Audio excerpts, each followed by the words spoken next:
je me disais, qu'est-ce que je vais prêcher pour la dédicace de ma petite fille. Il y a 1 semaine et demie, le Seigneur m'a parlé. Et il m'a dit que ce n'est pas moi qui dois prêcher. Il m'a vraiment dit que c'est le pasteur Achille qui devait prêcher. Et je crois, je sais que nous sommes dans la volonté de Dieu. Je sais que j'ai entendu de la part de Dieu. Lui n'était pas tout à fait enthousiasmé, mais bon. Mais heureusement qu'il est obéissant. Amen. Alléluia. Et donc, il va venir nous partager la parole. Je sais qu'il va nous parler de la part du Seigneur. Pasteur Achille, tu peux prendre le... Alléluia. Pasteur Achille est un homme intègre. Alléluia. C'est l'époux de maman Agnès. Et je sais qu'il a cherché la face du Seigneur. Alléluia, pasteur.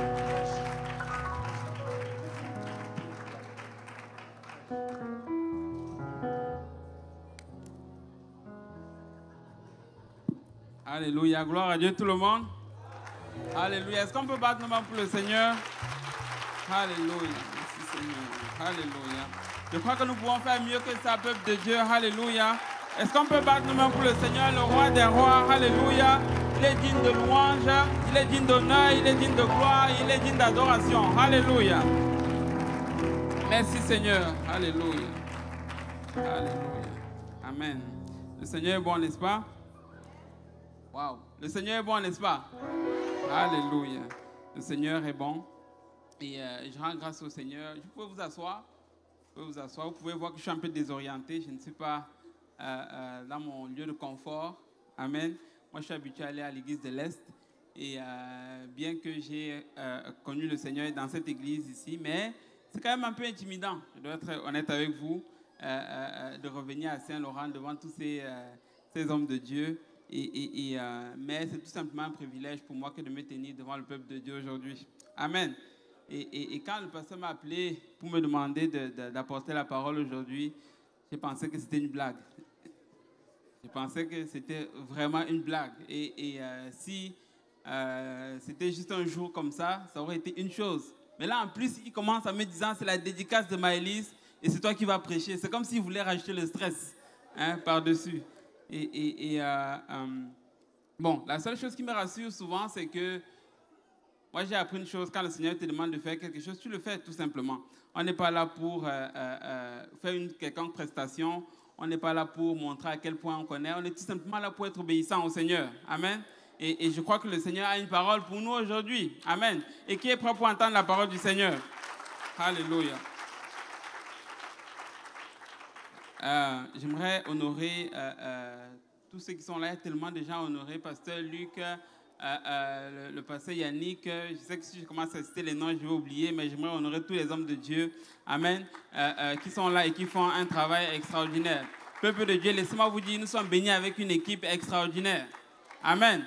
Et peut-être que vous, à force qu'on est dans la maison du Seigneur et qu'on bénéficie de toutes ces choses jour après jour, on commence à prendre cela pour acquis. Mais laissez-moi vous dire, les hommes de Dieu que le Seigneur a placés devant nous, ce sont des gens extraordinaires. Et non, ils ne sont pas parfaits, mais ce sont des gens extraordinaires. Amen. Est-ce qu'on peut honorer les hommes de Dieu pour un moment?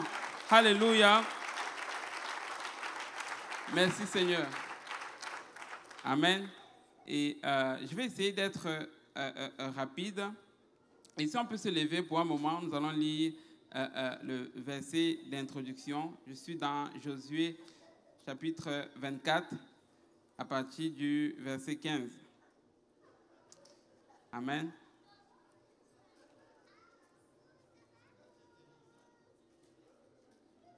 Content également de voir la maman de la sœur Jolie. Alléluia. Elle nous vient tout droit de New York. Amen. Donc, Josué 24, à partir du verset 15. La Bible dit, « Et si vous ne trouvez pas bon de servir l'Éternel, choisissez aujourd'hui qui vous voulez servir, ou les dieux que servaient vos pères au-delà du fleuve, ou les dieux des Amoréens dans le pays desquels vous habitez. Moi et ma maison, nous servirons l'Éternel. Moi et ma maison, nous servirons l'Éternel. » Si nous pouvons répéter cette dernière phrase ensemble. moi et ma maison, nous servirons l'Éternel. Amen. Je ne sais pas si Pasteur Kausi peut prier pour le moment de la parole. Ensemble, Seigneur, nous te sommes infiniment reconnaissants encore une fois pour ton amour, ta bonté, ta fidélité, le privilège que nous avons, Papa, d'être là ensemble dans ta présence. Seigneur, alors que nous venons pour entendre de ta part, nous réalisons également que nous sommes des êtres naturels et des êtres charnels, Seigneur. Et ta parole qui est esprit est souvent folie pour nous et de nous-mêmes, nous ne pouvons la saisir. Nous prions que tu nous aides maintenant, oint ton serviteur, afin qu'il puisse la prêcher sans crainte, sans hésitation et sans favoritisme, Seigneur. Et bénis-nous tous ensemble afin que nous puissions la recevoir et qu'elle puisse germer en nous et produire de fruits et que ce fruit nous conduise jusque dans la vie éternelle. Au nom de Jésus, nous te prions. Avec action de grâce dans le cœur, nous disons tous au nom de Jésus. Au nom de Jésus. Amen. Si nous pouvons battre nos mains pour le Seigneur une dernière fois en nous asseyant. Alléluia. Amen. Et j'aimerais également honorer ma femme. Alléluia. Qui est venue avec moi aujourd'hui. Et tous mes enfants. Amen. Et je me considère vraiment béni de la famille que le Seigneur m'a donnée. Amen. Alléluia. Donc, aujourd'hui, par la grâce du Seigneur, j'aimerais presser un message qui s'intitule « Qu'en est-il de la prochaine génération ?» Et je n'ai pas pu m'empêcher d'aller au fait, dans la direction de ce qui nous réunit aujourd'hui. Pas ce qui nous réunit aujourd'hui, mais la circonstance de la dédicace de Maëlys. En réalité, avant que le Seigneur, le pasteur Kausine m'appelle pour me demander de prêcher aujourd'hui, peut-être qu'il faut que je vous donne un peu de background. Comment est-ce que je suis arrivé à ce message, au fait. Et comme nous tous, j'étais un jour à l'église de l'Est et j'étais en train de prier. Et il y a des jours où tu pries et tu te sens bien, ou tu as envie de terrasser les démons, ou je ne sais pas, mais tu vas dans une certaine direction. Tu es enthousiaste dans la prière. Mais ce jour-là, c'était pas ça. À l'intérieur, j'avais beaucoup de questions qui me tourmentaient, pas tourmentaient, mais qui me dérangeaient. Je posais beaucoup de questions au Seigneur, je n'avais pas le cœur net et j'étais seul. Et souvent, j'aime avoir mes temps seuls. Comme ça, si je pleure, ma famille ne voit pas. Non, c'est une blague. Mais j'étais seul et j'étais en train de prier. Et alors que j'étais en train de poser plein de questions au Seigneur, et j'ai l'impression qu'il a juste déposé quelque chose dans mon esprit. C'était un peu comme la conversation que Jésus avait avec Marthe. Et je sentais un peu le Seigneur me dire, tu t'inquiètes et tu t'agites pour beaucoup de choses. Et le Seigneur était en train de me dire, une seule chose est nécessaire pour toi maintenant, c'est de te rassurer que tes enfants vont aller au ciel. Ce que le Seigneur était en train de me dire, c'est que toute ta priorité doit être tournée vers tes enfants. Ça ne veut pas dire que tu ne peux pas faire des plans. Ça ne veut pas dire que tu ne peux pas avoir des ambitions. Oui, tu peux avoir des ambitions, mais tu peux avoir toutes les ambitions que tu veux et réussir même dans tes ambitions. Mais si tu réussis dans tes ambitions et que tes enfants ne vont pas au ciel, laisse-moi te dire que tu as échoué. Et c'est ce que le Seigneur est en train de me dire. Des fois, c'est des choses qu'on sait. Mais on ne réalise pas vraiment, ce n'est pas vraiment à l'intérieur de nous. Et le Seigneur était en train de m'impressionner, il dit, tu peux mettre tous tes plans de côté et investir à 100% dans tes enfants. Parce que pensez-y, si toi, tu vas au ciel et que toute ta famille va au ciel, n'est-ce pas que c'est un résultat meilleur que juste une personne qui va au ciel? N'est-ce pas que 6 valent mieux qu'une seule personne? Et ça, c'est ce que le Seigneur était en train de m'impressionner. Peuple de Dieu, des fois, on fait des plans pour nous, on est tellement concentré sur nous, à tel point qu'on néglige même en réalité nos enfants. Moi, je pense que si le Seigneur nous bénit avec les enfants, c'est parce qu'il nous fait confiance de les élever dans une condition où ils vont finalement arriver au ciel. Peuple de Dieu, tout ce que nous faisons, nous devons prendre en considération et mettre nos enfants en premier. Amen. Et peut-être que des fois, ça va signifier un peu moins d'argent. Peut-être que ça va signifier pas ta carrière de rêve. Mais ainsi soit-il. Si le Seigneur te bénit avec des âmes, ta responsabilité, c'est de te rassurer qu'ils vont arriver jusqu'au bout. J'ai oublié de donner un disclaimer. Et pour être franc avec vous, c'est un message qui est très difficile, au fait, à prêcher. Parce que je suis très conscient, je ne suis pas naïf. Je suis très conscient que après avoir fait tout ce que nous pouvons faire, l'enfant a quand même sa propre décision. N'est-ce pas? je ne suis pas en train de dire que si ton enfant ne sert pas le Seigneur, c'est de sa faute, c'est de ta faute. Non, non, non. Et ne me comprenez pas de travers, s'il vous plaît, je vais être très prudent. Je ne suis pas en train de dire que si tu es là et que ton enfant ne sert pas Dieu, c'est de ta faute. Ce n'est pas ce que je suis en train de dire. Et on connaît des cas où les parents ont tout fait, mais les enfants ne sont quand même pas dans la maison du Seigneur pour l'instant. Mais un jour viendra où ils vont revenir dans la maison du Seigneur. Mais en ce qui nous concerne, nous devons faire tout notre possible pour mettre toutes les chances de leur côté pour qu'ils servent le Seigneur. Amen.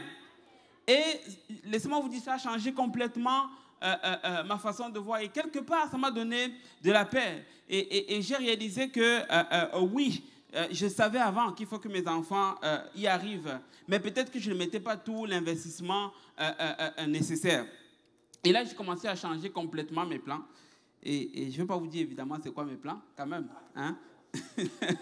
Mais j'ai commencé à mettre tout ce que je peux en place, moi et ma femme, pour que nos enfants puissent y arriver. Et par la grâce du Seigneur, je crois que le Seigneur va nous aider. Amen. Et nous vivons dans une génération qui est assez particulière. La génération d'avant, alors, quand je dis la génération d'avant, je parle de, mettons, moi, mes parents, là. Okay? Eux, c'était, je pense, avant les baby boomers, je crois. Je ne sais plus comment on appelait cette génération. Mais c'est une génération qui est née, il n'y avait pas de technologie. Okay? Il y avait à peine le téléphone. Il y avait le téléphone physique, là. Vous avez connu ça, les téléphones qu'on on tourne, là. Après, tu mets le doigt, puis c'est comme ça que ça fonctionnait. Et pour être franc avec vous, je ne sais même pas si un jour j'ai réussi à comprendre vraiment comment cette affaire-là fonctionne. Ça paraissait trop compliqué pour moi, mais je l'ai vu. Et nos parents sont nés dans cette génération-là. Après, nous sommes venus avec d'autres choses. À notre génération, les ordinateurs commençaient à être un peu plus accessibles, n'est-ce pas? Et il n'y avait peut-être pas toujours Internet, c'était peut-être pour les plus nantis. Mais ça commençait à être un peu accessible. Tu pouvais trouver certaines maisons ici et là où il y avait l'ordinateur. Donc nous, on a commencé à jouer un peu avec ces affaires-là, prendre l'ordinateur et cliquer un peu partout. Après ça est venue une génération qui est littéralement née avec Internet. N'est-ce pas? Là, les jeunes me regardent comme si, où est-ce qu'il est en train d'aller là? Et une génération qui est née avec Internet. Et on a maintenant Internet sur nos téléphones. On peut aller sur Internet, on cherche ce qu'on veut, on a une question, on pose à Google. Et ça, c'est une nouvelle génération. Mais la génération des Maïlis et autres, eux, c'est la génération qui va naître avec ce qu'on appelle l'intelligence artificielle. Et ça, c'est tout un autre niveau. Pour vous dire la vérité, cette affaire-là me fait peur. C'est vrai que je l'utilise, ok? Et j'essaie d'être éthique dans ma façon de l'utiliser, mais je l'utilise. Mais on a une génération qui naît avec l'intelligence artificielle. Et je ne veux heurter personne. Mais j'ai bien peur que plus l'intelligence artificielle augmente, plus l'intelligence naturelle diminue. Je dis ça, mais je ne dis rien. Mais ça, c'est une nouvelle génération qui arrive. Et moi, mon constat, après tout ceci, c'est que plus le temps passe, plus l'accès à l'information est facile. N'est-ce pas? Suivez-moi bien, je vais quelque part. Donc, plus le temps passe, plus l'accès à l'information est facile. De notre temps, ou bien du temps de nos pères, quand ils voulaient avoir accès à une information, c'était dans les livres. Et pour trouver l'information dans le livre, il faut que tu le lises. Et pour le lire, ça prenait du temps. Donc, ça faisait que l'accès à l'information était un peu plus difficile. Après, nous, on est arrivés, il y a eu Google. Donc, l'accès à l'information est un peu plus facile. Aujourd'hui, intelligence artificielle, tu prends ton téléphone, tu lui poses une question et il te donne la réponse tout de suite. Et là, tu peux aller répéter juste l'information que l'intelligence artificielle t'a donnée et paraître intelligent, alors que c'est l'intelligence artificielle. Donc, l'accès à l'information est beaucoup plus facile. Et bien évidemment, je crois qu'il y a des avantages à cela, mais il y a également des dangers. Et le danger que je vois dans ceci, c'est la chose suivante. C'est que ça va être plus facile pour nous de polluer, en fait, pour ces enfants-là, de polluer leur esprit avec toutes sortes de fausses doctrines-là à l'extérieur. Je parlais avec un cousin récemment et il me disait ceci. Il a commencé à servir le Seigneur récemment et à un moment donné, il a eu des frustrations. Je vais revenir là-dessus. Il a eu quelques frustrations et il est tombé sur une vidéo TikTok.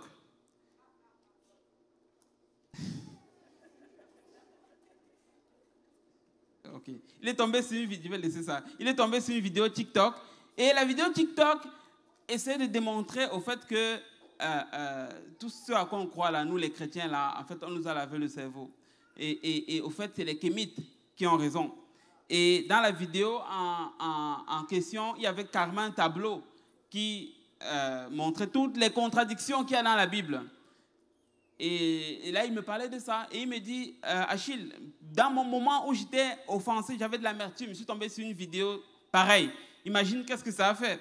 Ça a commencé à s'aimer quoi? Le doute dans son esprit. Il a commencé à se demander, et si on m'avait vraiment eu? Et si on m'avait vraiment lavé le cerveau? Et il a commencé à me citer, au fait, quelques éléments du tableau. Et il m'a envoyé le tableau que je n'ai pas encore pris le temps de regarder en détail. Mais il m'a cité quelques éléments du tableau. Et alors qu'il me l'a cité, il y a quelque chose qui m'a touché dans mon cœur. J'étais attristé parce que je me suis rendu compte qu'en réalité, ce n'est que de la manipulation, en fait. Ce sont des soi-disant contradictions. Et si tu es moindrement sensé ou bien moindrement réfléchi, tu vas te rendre compte que ce ne sont pas des contradictions, c'est juste de la manipulation. Le problème est que quand c'est quelqu'un qui est offensé, qui regarde cette liste-là, mais la personne est plus vulnérable et elle va réussir à mordre à l'hameçon et se faire empoisonner par des fausses doctrines. Mon point, c'est ceci, c'est que autant que l'information est nécessaire, et autant que l'information est bonne, mais le fait que nos enfants et cette nouvelle génération ont accès facile à l'information à l'extérieur, c'est également un danger. Et c'est le moment pour l'Église de s'élever et de redoubler d'efforts. Nous devons enseigner nos enfants pour nous rassurer qu'ils ne vont pas aller manger toutes sortes de poubelles là à l'extérieur. Amen. Et je n'ai rien contre toutes les autres activités qu'on fait à l'église, c'est bien. Mais s'il y a une chose vitale que nos enfants ont besoin, c'est de connaître la parole de Dieu. Amen. Je vais prendre un peu de l'avance sur mes notes. Si ton enfant connaît le nom des stars à l'extérieur, c'est une bonne chose. Mais en fait, c'est une bonne chose. C'est même peut-être pas une bonne chose. C'est peut-être pas si mauvais, mais c'est encore mieux qu'ils connaissent le nom des apôtres dans la Bible.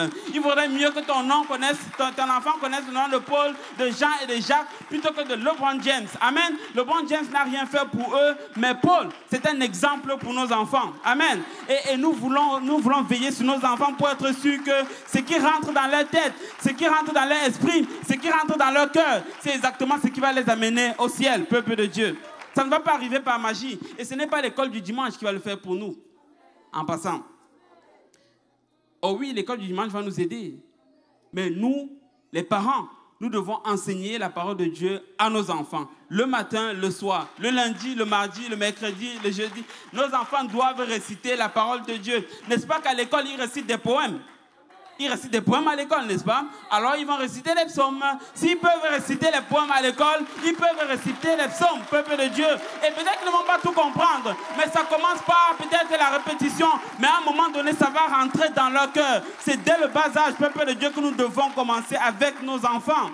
Et je profite pour dire à cette église, si ces enfants-là sont des apostoliques, le monde ne pourra rien faire contre nous. Le monde ne pourra juste rien faire contre nous. Imaginez les adultes qu'il y a ici. Si nous nous investissons dans nos enfants, c'est juste une croissance exponentielle. Amen. Nous allons juste arriver à un autre niveau si nous commençons à nous investir dans nos enfants. Je suis venu encourager l'église de Saint-Laurent. Investissons dans nos enfants avec la parole de Dieu. Laissez-les courir dans la maison du Seigneur. Ils doivent trouver leurs idoles dans la maison du Seigneur. Ou peut-être le mot idole n'est pas bon, mais leurs héros dans la maison du Seigneur. Les héros de mes enfants, ce ne sont pas les gens dans le monde. C'est Pasteur Abou, je l'ai déjà dit. C'est Pasteur Abou, c'est Pasteur Kaouzi, c'est tous ces prédicateurs-là. Voilà les exemples de mes enfants.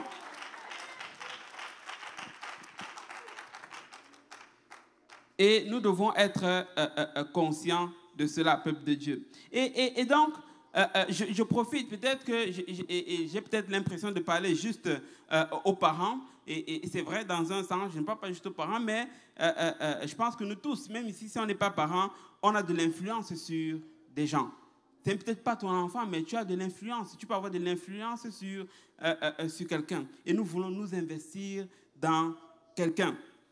Et je vais juste rassurer quelqu'un, je l'ai juste mis comme ça dans mes notes. Laissez-moi vous dire, peuple de Dieu, nous sommes dans le véritable. Si nous arrivons à une place où on commence à douter, laissez-moi vous rassurer, peuple de Dieu, nous sommes dans le véritable. Nous qui avons choisi le Seigneur Jésus-Christ, il n'y a rien à l'extérieur de ceci. Et le problème, souvent, ça commence avec l'offense.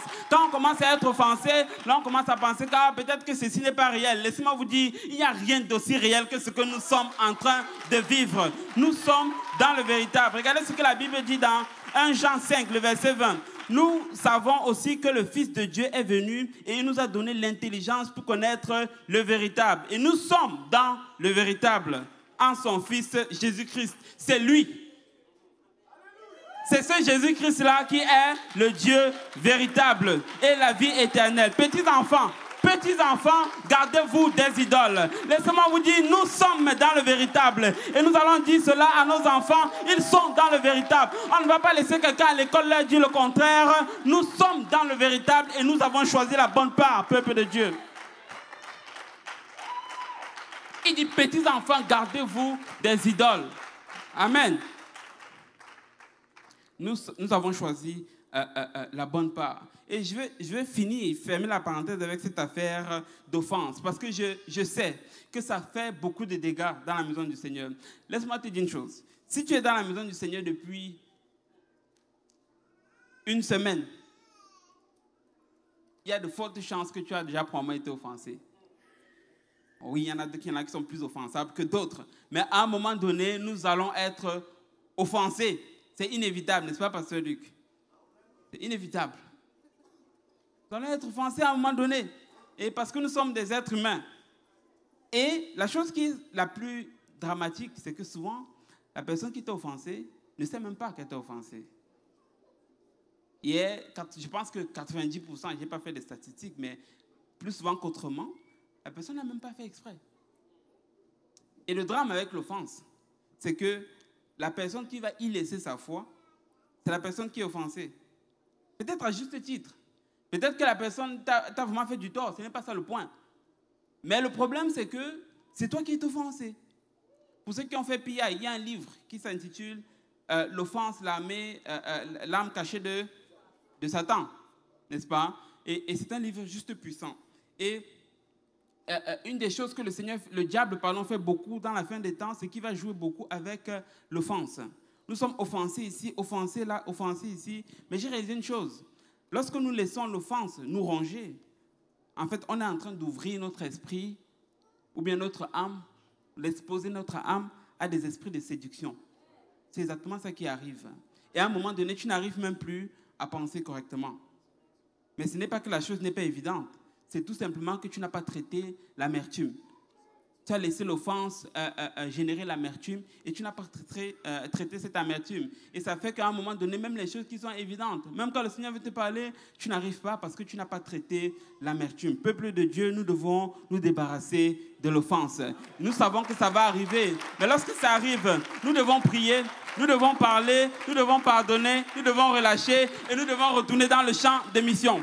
Parce que nous n'allons pas perdre notre famille à cause de l'offense. Amen. Ma famille vaut bien plus que l'offense, n'est-ce pas? Le salut de mon âme vaut bien plus qu'une offense.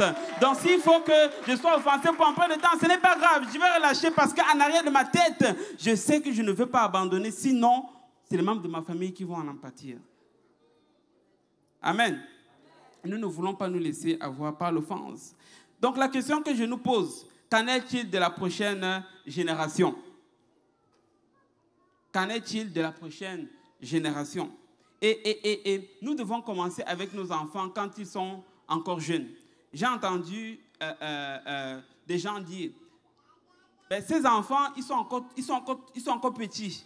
Et ce n'est pas bien qu'ils aillent à l'école et ils abordent certains sujets. Ou alors ce n'est pas bien qu'ils aillent à l'école et ils disent, par exemple, je vais prendre ça, ce n'est pas bien que les enfants aillent à l'école et disent une fille ne doit pas porter des pantalons. Exemple. Je m'en prêcher sur la sanctification, pardon. Non, ce n'est pas les tomates. C'est juste un exemple. Et ils ne doivent pas aller à l'école parler des choses qu'ils ne peuvent pas encore expliquer. Moi, j'ai déjà entendu ça. Ils sont trop petits. S'ils ne peuvent pas l'expliquer, alors il ne faut pas qu'ils en parlent. Moi, la question que j'ai pour nous, c'est la suivante. Quand ils vont à l'école, et qu'on leur enseigne l'homosexualité. Quand ils vont à l'école et qu'on leur enseigne que même si tu es un homme, tu peux te comporter comme une fille et vice-versa, est-ce qu'ils peuvent l'expliquer à nos enfants? Ils ne peuvent pas l'expliquer à nos enfants et nos enfants ne peuvent pas l'expliquer non plus. Pourquoi? Parce qu'ils sont encore tout petits. Alors, ils ne vont peut-être pas expliquer ce qu'ils font, mais ils vont commencer à le faire et à un moment donné, ils vont poser des questions et nous allons répondre. Mais nous allons continuer de pomper la parole de Dieu dans nos enfants. À un moment donné, ils vont le faire parce qu'ils suivent les parents. C'est normal et c'est correct. Mais à un moment donné, ils vont commencer à poser des questions et nous allons expliquer. Mais nous devons inculquer les valeurs de Dieu à nos enfants dès le bas âge. C'est tout à fait normal de ne pas comprendre ce qu'on fait au début. Même nous, il y a certaines choses que nous faisons, nous ne comprenons pas tout. Mais c'est avec le temps que le Seigneur nous donne la connaissance. Donc nous allons permettre à nos enfants d'expérimenter ces choses et avec le temps, nous allons le leur expliquer et ils vont comprendre. Amen. On ne peut pas laisser le diable faire des extras. Ils essayent de sortir Dieu complètement de notre système scolaire. Et nous, les chrétiens, on ne peut pas juste rester comme ça. On dit, ah oui, c'est correct, tout ce qu'ils sont en train de faire. Je ne suis pas en train de dire qu'il faut être rebelle. Mais nous devons tout simplement être conscients qu'il y a un agenda là dans le monde contre nos enfants. Et si nous, les parents, nous ne nous levons pas pour contrecarrer cela avec la parole de Dieu et rien d'autre, mais nos enfants sont juste la proie de l'ennemi. Amen. Mais nous devons nous lever pour nos enfants. Amen. Nous devons nous lever pour nos enfants. Nous devons leur enseigner la parole du Seigneur. Et en passant, je ne suis pas en train de le dire parce que j'ai vu des gens négliger leurs parents. Ce n'est pas ça. Ce n'est pas ça du tout. Je suis tout simplement en train de nous encourager ensemble. En fait, quand je vois la nouvelle génération de J-Péniel, j'ai juste pitié pour le diable. C'est ce que j'ai dit souvent. Cette nouvelle génération de J-Péniel est juste en feu. Ce sont des gens qui connaissent la parole de Dieu. Et jeunes, je profite pour dire, nous vous encourageons. Vous avez tout notre soutien. Allez et faites des erreurs, ce n'est pas grave. Mais continuez de servir le Seigneur. Continuez de creuser cette parole. Continuez de la prêcher. Continuez d'enseigner dans les universités, dans les cégeps. C'est ça qui va faire en sorte que nous allons gagner le Québec. Amen. Ce n'est rien d'autre. C'est la parole de Dieu. Donc, allez et prêchez cette parole de Dieu dans les cégeps. Amen.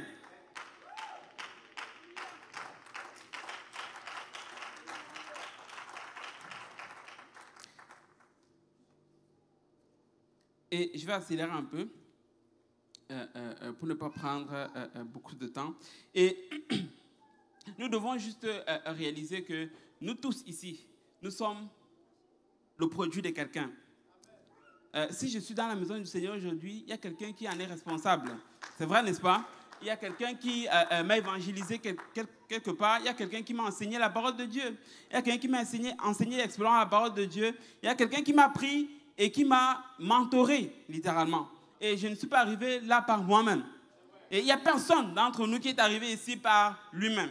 Il y a quelqu'un qui a sacrifié de son temps, il y a quelqu'un qui a sacrifié de son argent, il y a quelqu'un qui a sacrifié de plusieurs choses de son confort pour que tu sois là, dans la maison du Seigneur. Amen. Il n'y a personne qui est là par lui-même. Et si nous sommes conscients de ça, nous ne devons pas être autant égoïstes que la chaîne s'arrête avec nous. Si quelqu'un a investi en toi, alors la moindre chose que tu peux faire, c'est investir en quelqu'un d'autre. Les premiers, ce sont tes enfants, mais d'autres personnes également. Mais nous ne voulons pas que la chaîne s'arrête avec nous. C'est de la seule façon que nous allons perpétuer ce message apostolique de génération en génération, en génération, en génération et en génération. Amen. Je refuse que la chaîne s'arrête avec moi. Autant qu'il m'a été enseigné, autant qu'il m'a été donné gratuitement, je vais également donner gratuitement parce que je ne veux pas que la chaîne s'arrête avec moi.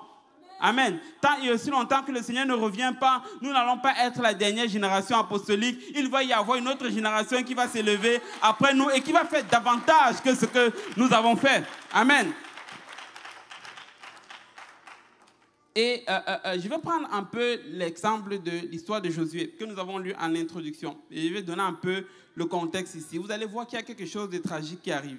Josué était celui qui était le serviteur au début de Moïse. Et par la suite, lorsque Moïse arrive à la fin de sa vie, Dieu va demander à Moïse d'imposer ses mains sur Josué pour succéder à Moïse.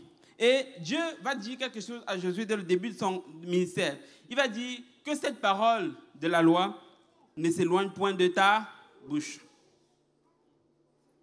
Il y a quelqu'un qui nous l'a enseigné. Il dit que ça ne s'éloigne point de ta bouche. Il n'a pas dit de ton cœur. S'il dit que ça ne s'éloigne point de ton cœur, c'est valable et c'est valide. Ça veut dire que je dois la serrer dans mon cœur, comme David dit dans le psaume, n'est-ce pas? Mais là, lui, il dit que cette parole ne s'éloigne point de ta bouche. Alors ça veut dire que autant que tu dois la garder dans ton cœur, autant tu dois la prêcher à d'autres personnes. C'est ce que Dieu est en train de dire à Josué, que cette parole ne s'éloigne point de ta bouche. Il dit, médite-la jour et nuit, et c'est ainsi que tu réussiras dans tout ce que tu entreprendras. Combien ici ont des entreprises? Oh my God, soyez sérieux là. On a tous des entreprises. Quand il n'y a pas d'entreprise, je ne parle pas juste d'entreprise dans le monde, dans le monde, genre séculier. Okay? Je parle d'une entreprise, ce n'est pas nécessairement une entreprise enregistrée là. Une entreprise, ça veut dire des projets. Combien ici ont des projets? Voilà, là maintenant on se comprend. Donc, nous tous, nous avons des projets. Amen. Et le Seigneur est en train de dire que si tu vas réussir dans tes projets, il faut que tu médites cette parole jour et nuit. Amen. Et il ne faut pas qu'elle s'éloigne de ta bouche. Et c'est exactement ce que Josué a fait. Il a médité cette parole jour et nuit et il a enseigné. Cette parole ne s'est pas éloignée de sa bouche. Et c'est pour ça que la Bible dit dans le livre de Josué 23, verset 1, que Dieu a donné du succès à Josué et au peuple d'Israël. Et Dieu a complètement décimé tous leurs ennemis. Et là était la clé du succès de Josué. Et arrivé à la fin de sa vie, Josué va faire quelque chose, ce qu'on a lu tout à l'heure. Il va rassembler tout le peuple d'Israël et il va leur donner un challenge qui est très simple. Josué 24, à partir du verset 14. Maintenant, craignez l'Éternel et servez-le avec intégrité et fidélité. Josué est vieux. Il est en train de mourir. Faites disparaître les dieux qu'ont servi vos pères de l'autre côté du fleuve et en Égypte et servez l'Éternel. Et si vous ne trouvez pas bon de servir l'Éternel, choisissez aujourd'hui qui vous voulez servir. Ou les dieux que servaient vos pères au-delà du fleuve, ou les dieux des Amoréens dans le pays desquels vous habitez. Moi et ma maison, nous servirons l'Éternel.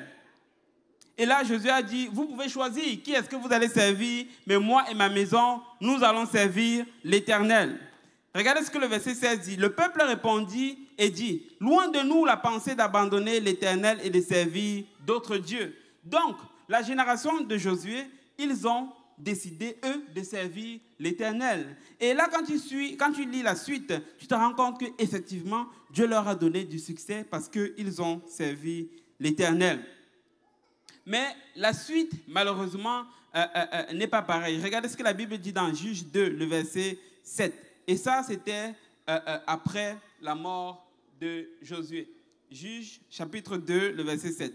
Le peuple servit l'Éternel pendant toute la vie de Josué. Que quelqu'un dise toute la vie de Josué.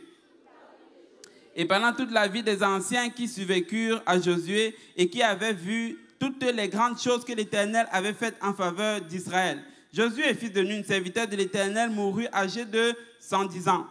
On l'ensevelit dans le territoire qu'il avait eu en partage, à Timna-Ares, dans la montagne d'Éphraïm, au nord de la montagne de Gash.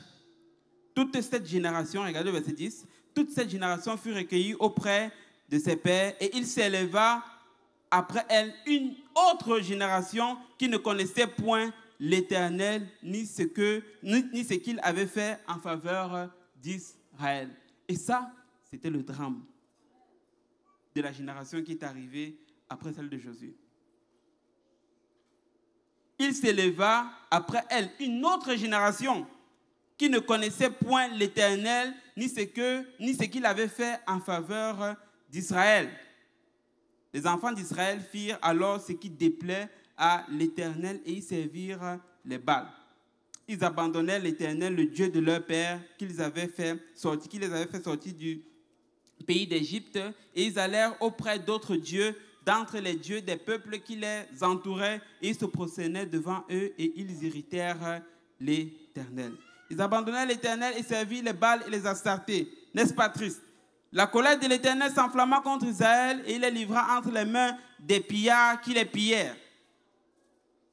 Il les vendit entre les mains de leurs ennemis d'alentour et ils ne purent plus résister à leurs ennemis.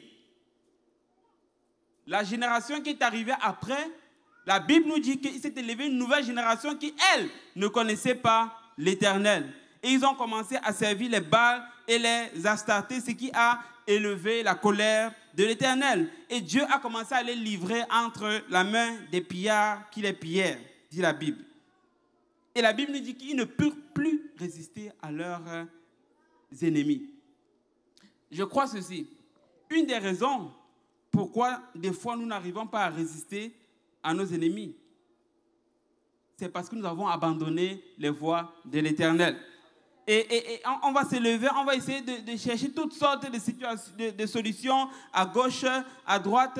Mais si nous retournons tout simplement à l'Éternel, Dieu va s'occuper de nos ennemis. Amen. Dieu va s'occuper de nos ennemis.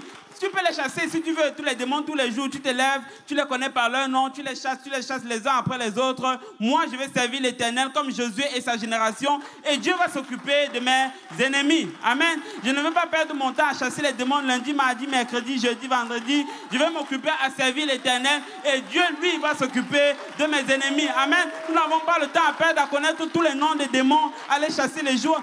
Nous devons réaliser que c'est une perte de temps, c'est une distraction à un moment donné. Je ne dis pas que les démons n'existent pas, ne comprenez pas les travers. Bien sûr, ils existent. Et quand tu te lèves le matin et que tu as l'impression qu'ils t'oppriment, tu chasses cela au nom de Jésus, tu prends autorité et tu continues ta route.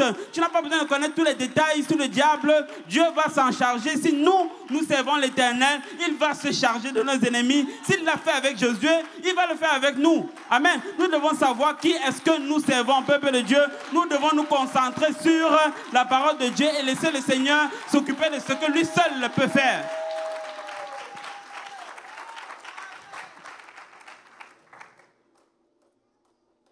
Et donc, cette nouvelle génération qui est arrivée après, la Bible nous dit qu'ils ne connaissaient pas l'Éternel et c'est ainsi qu'ils ont commencé à voir, ils ne pouvaient plus résister à leurs ennemis. Ils ont commencé à voir la défaite parce qu'ils ont abandonné l'Éternel. Et c'est exactement pour cette raison que nous devons nous assurer que nos enfants connaissent l'Éternel, peuple de Dieu. Nous devons nous rassurer qu'ils connaissent l'Éternel plus que toute chose qu'il y a là à l'extérieur. Nous devons pomper la parole de Dieu en eux. Ça peut être une église biblique.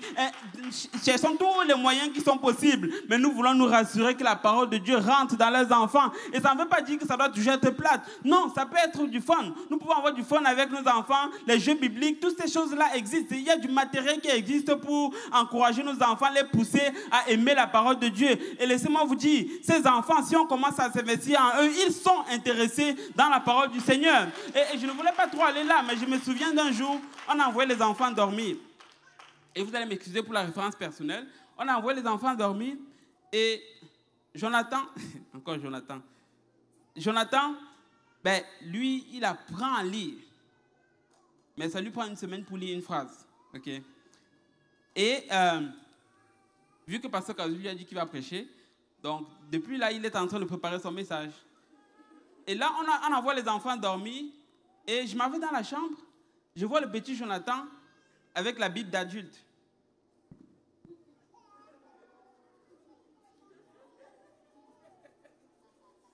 Je vous dis, ça lui prend littéralement des jours pour lire un paragraphe. Mais le petit est dans son lit au moment de dormir, en train d'essayer de lire la Bible des adultes, parce qu'il sait qu'un jour, il va prêcher. Et il est en train de préparer son message. Ça paraît peut-être anodin, mais laissez-moi vous dire, pour moi, c'est encourageant. Ne laissons pas le diable nous mentir que nos enfants n'aiment pas la parole de Dieu, ou bien qu'ils ne sont pas intéressés par ceci. Oh oui, ils sont intéressés par ceci. Peu importe ce qu'il y a à l'école, nos enfants sont intéressés par les choses de Dieu. Tout ce que nous avons à faire, c'est être intentionnel avec eux, peuple de Dieu. Nous devons juste être intentionnels avec eux. Et nous ne voulons pas que ces enfants grandissent sans la connaissance de l'Éternel. Amen. Cela est très, très, très important. Et là, je vais commencer à accélérer parce que le temps me fait peur. Ok, on a dit que je n'ai pas peur, donc je prends mon temps. Amen. Alléluia. Et donc, voilà, on va continuer. Donc, je disais que la meilleure chose que nous pouvons faire pour nos enfants, c'est leur inculquer la parole de Dieu. Il y a un autre exemple, une autre histoire dans la Bible que j'ai pris pour illustrer encore ceci. Et c'est une histoire qui ne vous est pas étrangère. Nous connaissons tous l'histoire de Anne et son fils Samuel. Amen. Et la Bible nous dit ceci dans le livre de 1 Samuel 1, le verset 20. Dans le cours de l'année, Anne devint enceinte et elle enfanta un fils qu'elle nomma Samuel, car elle dit, je l'ai demandé à l'Éternel. Son mari Elkana monta ensuite avec toute sa maison pour offrir à l'Éternel le sacrifice annuel pour accomplir son vœu. Mais Anne ne monta point et elle dit à son mari, « Lorsque l'enfant sera sevré, je le mènerai afin qu'il soit présenté devant l'Éternel et qu'il reste là pour toujours. » Anne, avant d'arriver au moment où elle avait son enfant, a passé un moment difficile. Vous le connaissez, vous le savez.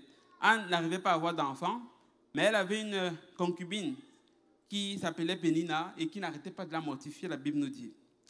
Et finalement, elle a fait un vœu à l'Éternel. Elle a dit, si tu me donnes un enfant mâle, cet enfant sera consacré à toi toute sa vie. Et finalement, Dieu va utiliser le prophète Élie pour annoncer à Anne qu'il a répondu à sa prière et qu'elle allait avoir un enfant. Et là, la Bible nous dit ceci, au verset 22. Et ça, c'est en fait, si on veut, une sorte de dédicace un peu. Et ça, c'est un verset qu'on utilise souvent lors des dédicaces. La Bible dit ceci au verset 22. Mais Anne ne monta point et elle dit à son mari, « Lorsque l'enfant sera sevré, je le mènerai afin qu'il soit présenté devant l'Éternel et qu'il reste là pour toujours. » Lorsque j'ai lu ça, ça m'a frappé. Parce que souvent, en arrière de notre tête, quand on fait les dédicaces, c'est l'action d'un seul jour. N'est-ce pas? J'ai dit en arrière de notre tête. Je ne dis pas en arrière de notre tête. Et quand on fait les dédicaces, en arrière de notre pensée, quelque part en arrière, là, c'est un seul jour. Je l'ai consacré à l'Éternel et puis toute sa vie, là, la main du Seigneur va être sur lui. Ok? L'onction du Seigneur va être sur lui. Partout où il va aller, la main du Seigneur va le protéger. Laissez-moi vous dire, les choses du Seigneur, ce n'est pas de la magie. Et oui, je crois à la prière que nous faisons ici. Ne me comprenez pas de travers. Mais ce que je suis en train de dire, c'est que nous ne pouvons pas venir juste à la maison, dédicacer nos enfants, venir à la maison du Seigneur, dédicacer nos enfants là et partir juste continuer de vivre nos vies comme ça et espérer que subitement ou bien magiquement, ils vont commencer à servir le Seigneur. Non, Anne a dit que cet enfant-là va rester dans la maison du Seigneur tous les jours. Donc c'est tous les jours que nous devons dédicacer nos enfants au Seigneur. Peuple de Dieu, oui, un jour ça commence, mais chaque jour nous devons les remettre entre les mains du Seigneur. Peut-être qu'ils ne vont pas venir physiquement au 1375 rue Poirier, mais nous devons les présenter devant le Seigneur dans notre chambre à la maison, dans notre closet, comme ils disent. Amen. Dans notre garde-robe, nous devons prier avec nos enfants, les remettre entre les mains du Seigneur chaque jour. Et c'est comme ça que la protection du Seigneur va être sur nos enfants. Peuple de Dieu, ce n'est pas de la magie, mais c'est un investissement quotidien que nous devons faire sur nos enfants. Oh oui, ça coûte, mais bien sûr que ça coûte. Une âme vaut plus que tout le monde entier. Peuple de Dieu, nous devons juste nous lever et investir dans nos enfants. Je l'ai dit tout à l'heure, je vais le redire. Si ça demande que tu changes de carrière, ainsi soit-il, change ta carrière, mais le salut de tes enfants vaut plus qu'une carrière sur cette terre. Peuple de Dieu, nous devons investir dans nos enfants et ils doivent être consacrés à l'Éternel tous les jours.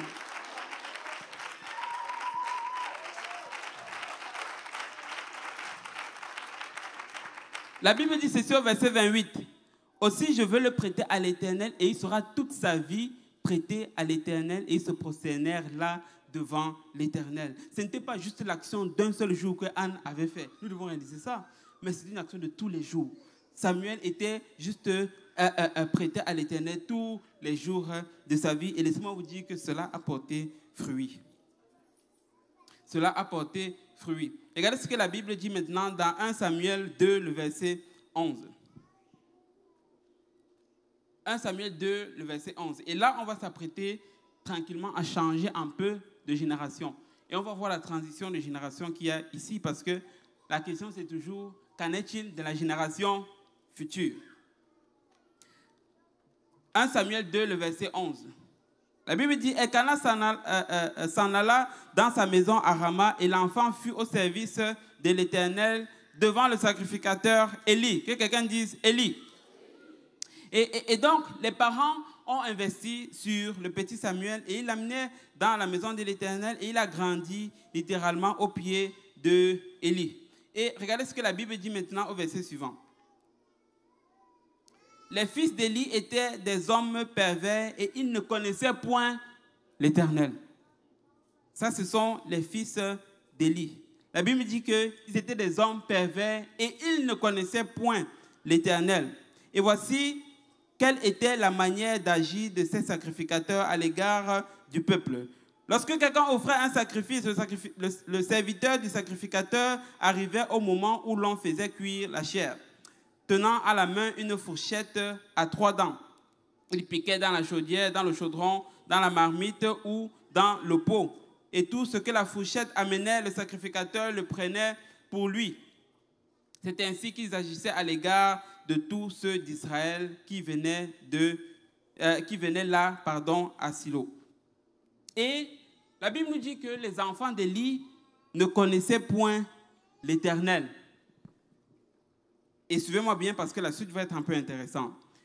La Bible dit qu'ils ne connaissaient pas l'Éternel. Et tu peux te poser la question, on peut spéculer, mais comment se fait-il que les enfants d'un sacrificateur ne connaissent pas l'Éternel? Et on nous a dit à la conférence des hommes qu'il ne faut jamais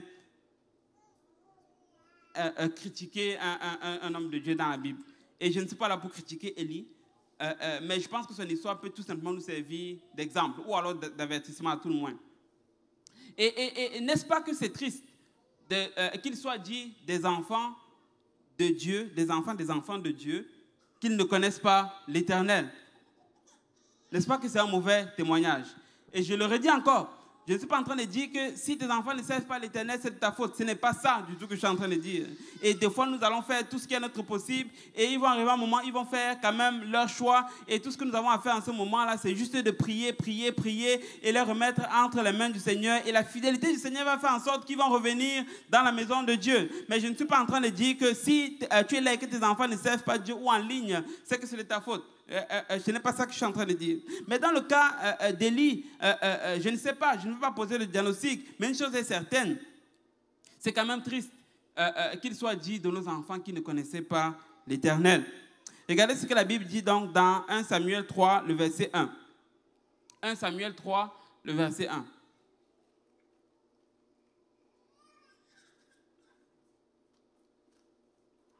La Bible dit, le jeune Samuel était au service de l'Éternel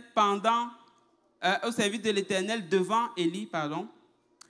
La parole de l'Éternel était rare en ce temps-là et les visions n'étaient pas fréquentes. Moi, je suis convaincu que la raison pourquoi les enfants d'Élie ne connaissaient pas l'Éternel, c'est à cause de la deuxième phrase de ce verset. La parole de l'Éternel était rare en ce temps-là. Et les visions n'étaient pas fréquentes.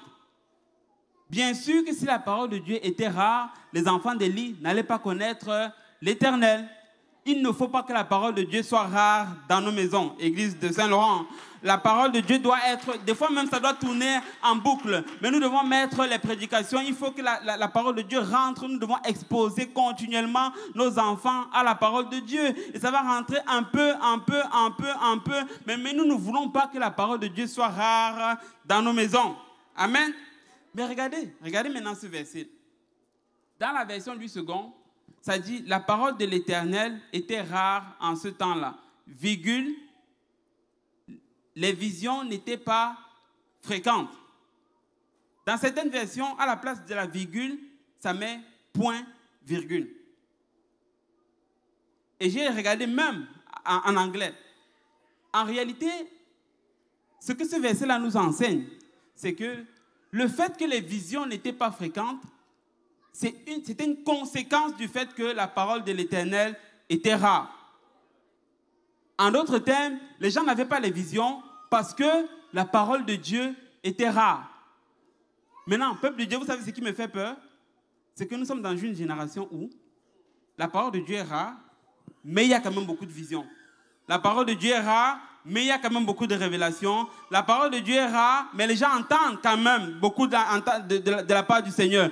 nous devons faire attention à ces gens-là qui viennent nous dire « J'ai une vision, j'ai entendu de la part du Seigneur, alors que la parole de Dieu est rare. » Laissez-moi vous dire, Dieu ne va jamais nous révéler quelque chose qui est à l'extérieur de sa parole. C'est pour ça qu'il va nous demander de sonder les esprits, mais d'éprouver, de sonder les Écritures, mais d'éprouver les esprits. Nous ne voulons pas prêter foi à tout esprit, peuple de Dieu. Nous ne voulons pas être cette génération-là qui a beaucoup de visions, mais qui ne connaît rien de la parole du Seigneur. Je veux beaucoup plus de la parole du Seigneur, et ça va juste être une conséquence du fait que nous allons avoir les visions. Parce que les visions et le reste va juste être accompagné de la parole de Dieu.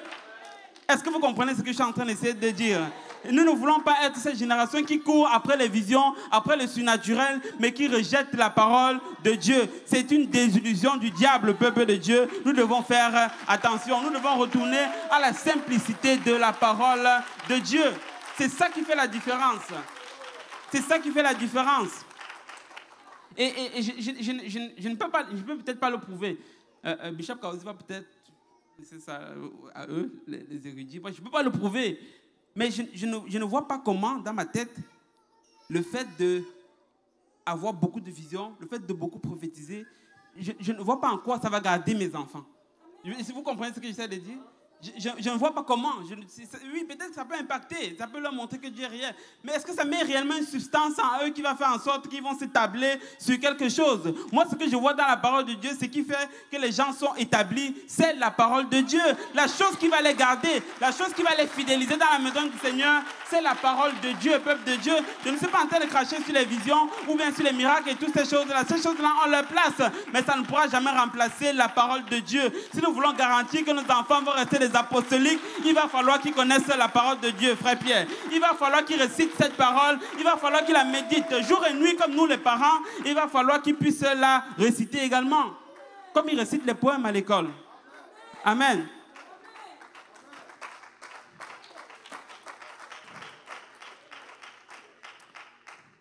Et je vais finir avec une histoire. Ça, c'est peut-être ma première conclusion. Certains qui ont compris. Je vais finir avec une histoire. Et c'est l'histoire du roi Ézéchias. Et Ézéchias était l'un des derniers, pas le dernier, mais l'un des derniers rois qui a régné sur Juda. Et on sait que Juda a eu plusieurs rois les uns après les autres. Certains étaient bons, d'autres étaient mauvais. Et là, la Bible nous dit que le père d'Ézéchias s'appelait Akaz. Et Akaz n'était pas un bon roi. La Bible nous dit qu'il ne servait pas l'Éternel. Il avait conduit le peuple dans l'idolâtrie et le peuple servait des idoles. Mais Ézéchias avait un zèle. Il avait refusé de suivre les traces de son père. Et là, la Bible nous dit que lorsque Ézéchias est arrivé aux commandes de Juda, il a renversé les idoles qu'avait construit son père. Il a réparé les portes du temple. Il a restauré les sacrifices et il a restauré l'adoration dans le temple. N'est-ce pas des choses extraordinaires? Et aujourd'hui, certains vont nommer leurs enfants Ézéchias à juste titre parce que Ézéchias était un bon roi. Et il a fait, en fait, c'est l'un des rares dont la Bible dit qu'il a marché entièrement dans les voies de David. Vous vous rendez compte? Donc c'est comme la Bible l'a comparé avec David, le fameux David. Et la Bible dit qu'il a marché dans toutes les voies que David. Et donc il avait c'est définitivement un très bon bilan. Voilà, un très bon bilan, ne serait-ce que pendant son temps officiel qu'il devait vivre sur terre. Et vous allez comprendre pourquoi est-ce que je dis ça. Et malheureusement, malgré tout ce que Ézéchias a fait, il va connaître une fin un peu tragique. Regardez ce que la Bible dit dans Ésaïe 38, à partir du verset 1. Ésaïe 38, à partir du verset 1.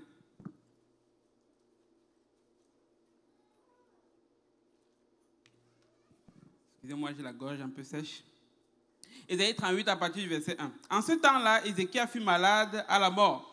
Le prophète Ésaïe, fils d'Amoth, vint auprès de lui et lui dit, « Ainsi parle l'Éternel, donne tes ordres à ta maison, car tu vas mourir et tu ne vivras plus. » Ézéchias tourna son visage contre le mur et fit cette prière à l'Éternel. « Ô Éternel, souviens-toi que j'ai marché devant ta face avec fidélité et intégrité de cœur, et que j'ai fait ce qui est bien à tes yeux. » Et Ézéchias répandit d'abondantes larmes. Verset 4. Puis la parole de l'Éternel fut adressée à Ésaïe en ces mots. Va et dis à Ézéchias, ainsi parle l'Éternel, le Dieu de David, ton père. J'ai entendu ta prière, j'ai vu tes larmes. Voici, j'ajouterai à tes jours 15 années. Et là, c'était la fin de la vie d'Ézéchias. Il a contracté une maladie, il a supplié l'Éternel, il a pleuré, il a versé d'abondantes larmes. Et Dieu va dire, ok, c'est bon, Ézéchias, tu as assez pleuré, je vais te donner 15 ans de plus. Et on aurait pu se demander, mais pourquoi exactement est-ce que Ézéchias voulait faire 15 ans de plus sur terre? Bon, dans un sens, je comprends que c'est un peu naturel. Personne ne veut mourir. C'est à moins qu'on ait atteint un certain âge. Okay? Mais Ézéchias, il a demandé la grâce de l'Éternel et Dieu lui a donné 15 ans d'avantage sur terre. Malheureusement, quand tu lis les Écritures, ces 15 années-là étaient les 15 pires années d'Ézéchias. Après tout ce qu'Ézéchias a fait de bon. Le type, on le comparait au roi David. Et il a demandé juste 15 ans. Ben, en fait, il a demandé un temps extra. Et Dieu lui a donné 15 années de plus. Et regardez ce que Ézéchias a fait pendant ces 15 ans de plus. En fait, on ne va pas tout lire, mais on va voir en réalité une des choses qui est arrivée. Ésaïe 39, le verset 5. Ésaïe 39, le verset 5. Alors Ésaïe dit à Ézéchias, écoute la parole de l'Éternel des armées. Voici, les temps viendront où l'on emportera à Babylone tout ce qui est dans ta maison et ce que tes pères ont amassé jusqu'à ce jour, et il n'en restera rien, dit l'Éternel. En d'autres termes, on va venir ravager tout ton héritage. Et c'est comme ça que ça commence. Mais la chose s'empire. Regardez le verset 7. Et l'on prendra de tes fils. Que quelqu'un dise tes fils. Tes fils. Souvenez-vous du titre de la prédication.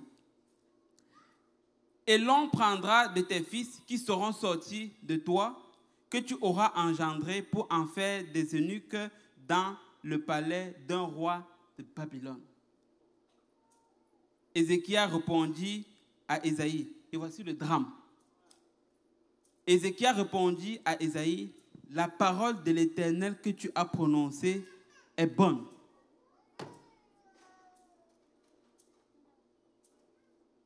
Un roi qui était comparé à David. On vient lui dire, ton héritage matériel et tes enfants qui sont sortis de ton sein, ils vont tous être pris et ils vont servir de nuque aux Babyloniens. Et il dit que la parole de l'Éternel que tu as prononcée est bonne. Est-ce que quelqu'un peut me l'expliquer? Donc on vient te dire qu'on va prendre tes enfants. En gros, c'est un peu comme ça, me dit on va prendre mes enfants et on va les amener dans un certain pays et là-bas il faut être... voilà, l'autre religion là. Hein? Il faut être ça. Non, tu vas me tuer avant de prendre mes enfants, mon ami. Je ne peux pas accepter cela. Mais on est venu dire à Ézéchias, on va prendre tes enfants. Et il dit, la parole que tu as prononcée est bonne. Mais qu'est-ce qui s'est passé dans la tête d'Ézéchias? Regardez ce qu'il ajoute par la suite. Car, ajouta-t-il, il y aura paix et sécurité pendant ma vie. Donc, tout ce qui intéressait Ézéchias, c'était qu'il y ait paix et sécurité pendant sa vie. Et la génération d'après, ce n'était pas son problème.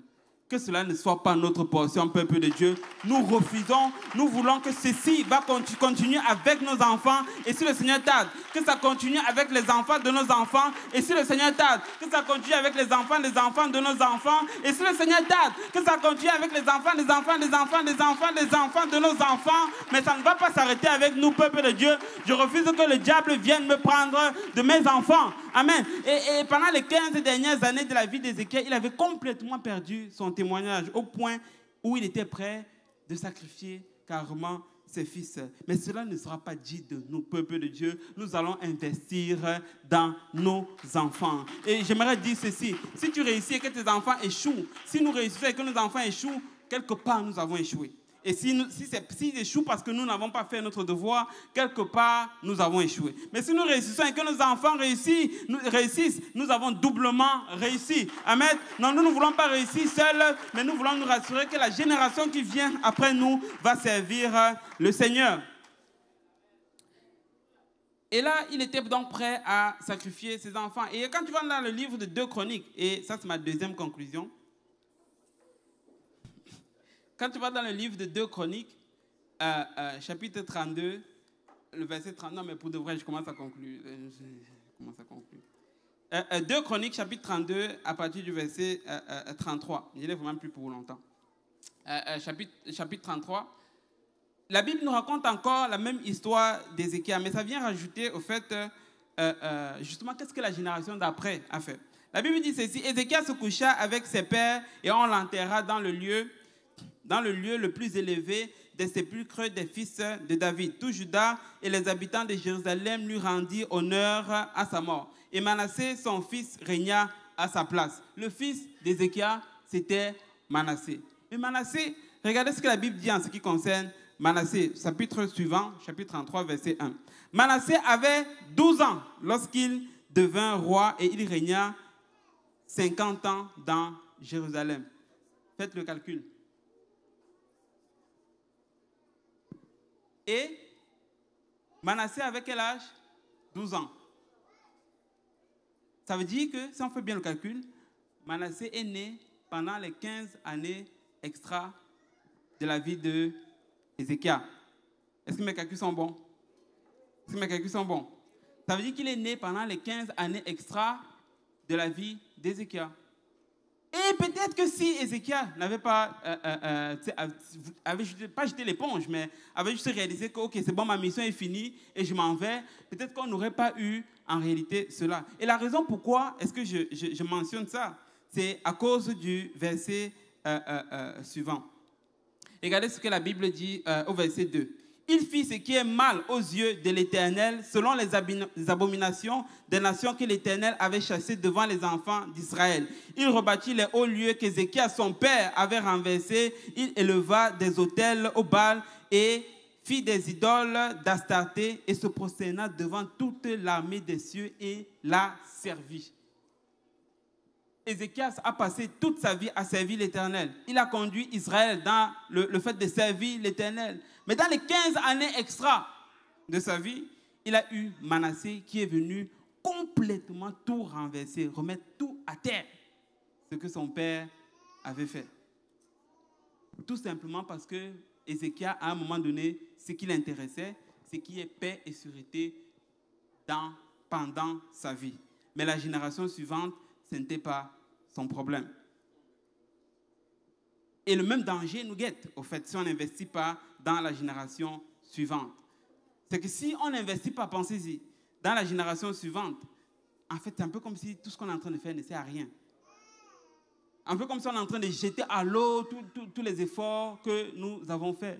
Mais je redis encore, la meilleure façon de perpétuer ceci, peuple de Dieu, c'est d'investir dans nos enfants. Nous voulons investir dans la génération future. Peut-être que ça ne va pas être tes enfants biologiques, mais certainement que tu peux t'impartir en quelqu'un. Mais nous voulons nous rassurer qu'après nous, il va y avoir une génération qui va s'élever et qui va faire davantage. Et c'est ce que nous sommes en train de voir. Nous sommes en train de voir des deuxième, troisième, quatrième générations apostoliques. Je ne sais pas si vous réalisez, mais là, si tu regardes, parmi les Kaouzi, c'est quasiment 4 générations qui sont représentées présentement dans cette salle. N'est-ce pas extraordinaire de voir les gens servir le Seigneur tous ensemble? Peuple de Dieu, c'est ce que nous voulons. Nous voulons investir dans nos enfants. Nous voulons les voir servir le Seigneur et nous voulons voir les enfants de nos enfants servir le Seigneur. Parce que tout ce qui nous intéresse, ce n'est pas juste la paix et la sûreté pendant notre vie. Amen. Si on peut s'élever tous ensemble, et je vais faire ma dernière conclusion. Et je réalise que probablement que ce message ne s'adresse pas à tout le monde pour l'instant. Parce qu'il y en a qui sont d'un certain âge, plus jeunes. Mais un jour, le Seigneur va également vous confier des familles. Et souvenez-vous juste que la chaîne ne doit pas s'arrêter avec nous. La chaîne ne doit pas s'arrêter avec toi, mon frère, ma soeur, tu veux investir dans la génération future. Et si tu es là et que tu n'as pas encore, on peut venir à l'hôtel et la musique peut reprendre. Et si tu es là et que tu n'as pas encore expérimenté le Seigneur, laisse-moi te dire, sa présence est en ce lieu, peuple de Dieu. Sa présence est en ce lieu. On a parlé pendant le message beaucoup du fait de connaître l'Éternel. Et peut-être que tu es là, tu te dis, mais oui, je veux connaître l'Éternel, mais comment est-ce que je fais pour connaître l'Éternel? Et laisse-moi te dire, la première chose que tu peux faire aujourd'hui, c'est de te rendre disponible pour recevoir le baptême du Saint-Esprit. Le Seigneur peut te remplir de son esprit. Amen. La Bible dit, le Saint-Esprit en nous l'espérance de la gloire. Amen. Lorsque nous recevons le Saint-Esprit, c'est Dieu lui-même qui vient élire domicile en nous. Et il n'y a pas une meilleure façon en réalité d'arriver à la connaissance du Seigneur que de l'avoir en nous. Amen. Et si tu es là et que tu n'as pas encore reçu le Saint-Esprit, nous allons prier ensemble à cet autel. Alléluia. Et le Seigneur va faire son œuvre. Et le Saint-Esprit n'est pas juste réservé pour une catégorie de personnes. Le Saint-Esprit n'est pas juste pour les pasteurs, mais il dit, dans les derniers jours, je répandrai de mon esprit sur toute chair. Vos fils et vos filles prophétiseront, vos jeunes gens auront des visions. Amen. Et le Seigneur peut te remplir de son esprit aujourd'hui. Et si tu es également là et que tu n'as pas encore été baptisé au nom du Seigneur Jésus-Christ, j'aimerais te dire, comme Ananias a dit à Paul, maintenant que tardes-tu, lève-toi et sois baptisé et lavé de tes péchés en invoquant le nom du Seigneur. Et c'est comme ça que commence notre marche, vraiment pour arriver à la connaissance de l'Éternel. Le Saint-Esprit, ce n'est pas un homme qui le donne, c'est Dieu qui le donne. Ne te dis pas, le Seigneur va me le donner quand il voudra. Ou bien le Seigneur va me donner dans, je ne sais pas, 1 an, 2 ans. Mais c'est aujourd'hui que le Seigneur veut te remplir de son esprit. La question c'est, est-ce que toi, tu es disposé? Est-ce que toi, tu as le cœur ouvert pour que le Seigneur vienne habiter en toi? Alléluia. Peuple de Dieu, si nous pouvons commencer à l'adorer, si nous pouvons commencer, alléluia, à lever nos mains, à prier, à intercéder.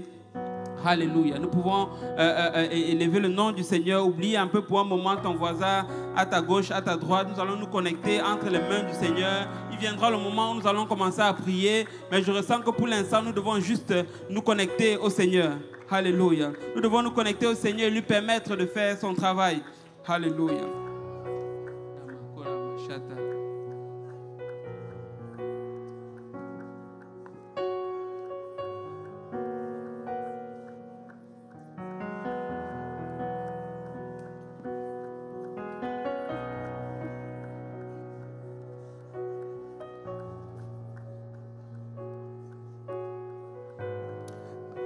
Si nous pouvons parler au Seigneur pour un moment, alléluia, que le Seigneur nous aide à réaliser nos responsabilités, qui nous équipe, alléluia, pour parvenir à les remplir.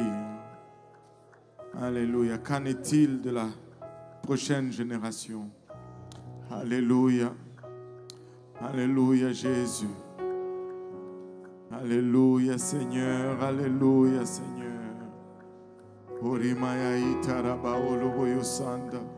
Parle à ton Dieu pour un moment.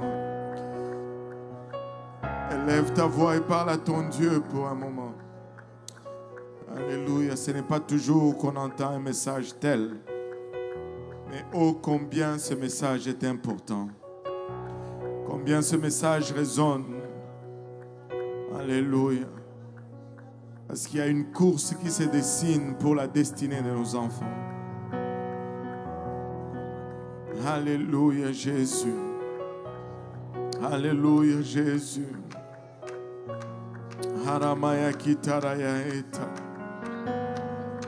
Jésus, Jésus. Oh papa, aide-nous à réaliser, aide-nous à saisir.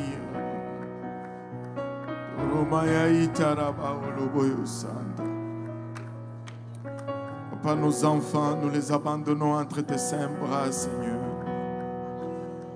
Papa, aide-nous à faire de nos demeures, Seigneur, un endroit où ta parole est lue, Papa, chaque soir pour nos enfants. Père, où la prière est récitée chaque soir, chaque matin, Seigneur, où, Père éternel, un cadre favorable pour la croissance de ceux-ci et la transmission de ton héritage, Seigneur. Aramaya kitaraya eta. Gloire au nom de Jésus. Alléluia, Seigneur. Alléluia, Jésus.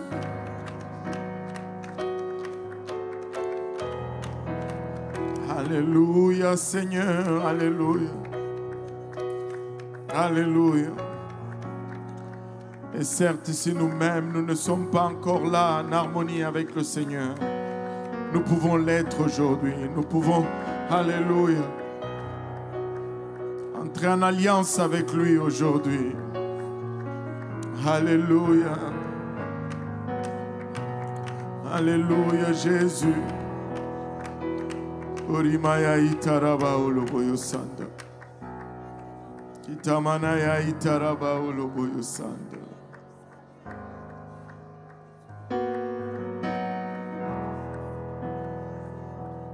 Alléluia, Jésus. Merci, Seigneur. Alléluia. Le privilège de ta parole, le privilège de ta maison, le privilège de ton esprit, Papa. Ikatamanaya eta. Alléluia, alléluia, Jésus. Gloire à ton Saint-Nom, Seigneur. Gloire à ton Saint-Nom, Seigneur.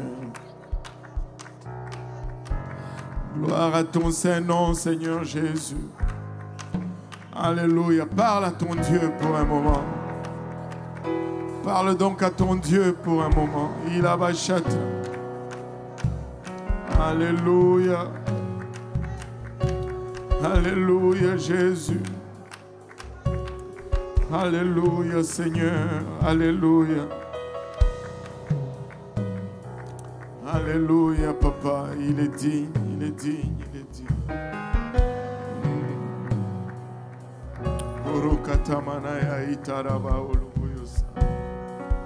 Alléluia.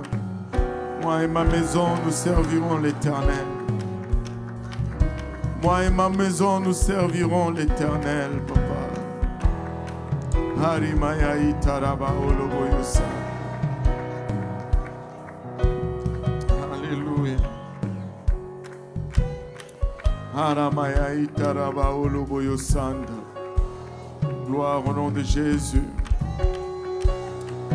Alléluia, Seigneur. Alléluia, Jésus.